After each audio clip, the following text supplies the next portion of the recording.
ত্রয়োদশ জাতীয় সংসদ নির্বাচনে ভূমিধস জয় পেয়েছে বাংলাদেশ জাতীয়তাবাদী দল বিএনপি। ২১২টি আসন পেয়ে দীর্ঘ ২ দশক পর নতুন সরকার গঠন করতে যাচ্ছে দলটি। এরই মধ্যে নতুন সরকার গঠন এবং মন্ত্রিসভা কেমন হবে তা নিয়ে সব অঙ্গনে চলছে জোর আলোচনা। বিএনপির সিনিয়র নেতারা বলছেন, নবীন প্রবীণের মিশেলে হবে এবারের মন্ত্রিসভা।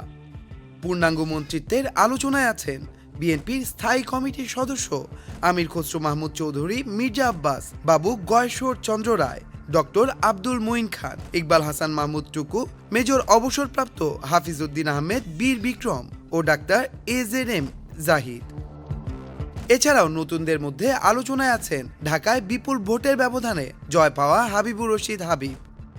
আরও যারা আলোচনায় আছেন তারা হলেন শহীদউদ্দিন চৌধুরী আনি, শামা ওবায়েদ, মোহাম্মদ বরকতুল্লাহ বুলু, আব্দুল আওয়াল মিন্টু, হুম্মাম কাদের, SM জিলানি ও সাবেক অর্থমন্ত্রী শাহ MS কিবরিয়ার ছেলে ডক্টর রেজা কিবরিয়া। জোট সঙ্গীদের মধ্যে ব্যারিস্টার আন্দালিব রহমান পার্থ, ববি হাজ্জাজ, জুনায়েদ সাকি, নুরুল হক নূর মন্ত্রিসভায় স্থান পাওয়ার জোর আলোচনায় রয়েছেন। বিএনপির স্থায়ী কমিটির সদস্য ইকবাল হাসান মাহমুদ টুকু ও সালাউদ্দিন আহমেদ গুরুত্বপূর্ণ মন্ত্রণালয়ের দায়িত্ব পেতে পারেন বলে আলোচনা রয়েছে। অ্যাডভোকেট ফজলুর রহমান স্থায়ী কমিটির সদস্য ডক্টর আব্দুল মঈন খানকে গুরুত্বপূর্ণ মন্ত্রণালয়ের দায়িত্ব দেওয়ার কথা উঠে আসছে গণমাধ্যমে।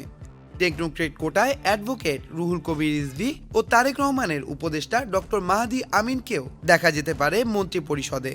এছাড়াও প্রধানমন্ত্রীর রাজনৈতিক উপদেষ্টা হিসেবে নজরুল ইসলাম খানের নামও রয়েছে আলোচনায়। রাষ্ট্রপতি হিসেবে জোর আলোচনায় রয়েছেন বর্ষিয়ান রাজনীতিবিদ ফখরুল ইসলাম আলমগীরের নাম। Tanmoy Mahmud, Channel I.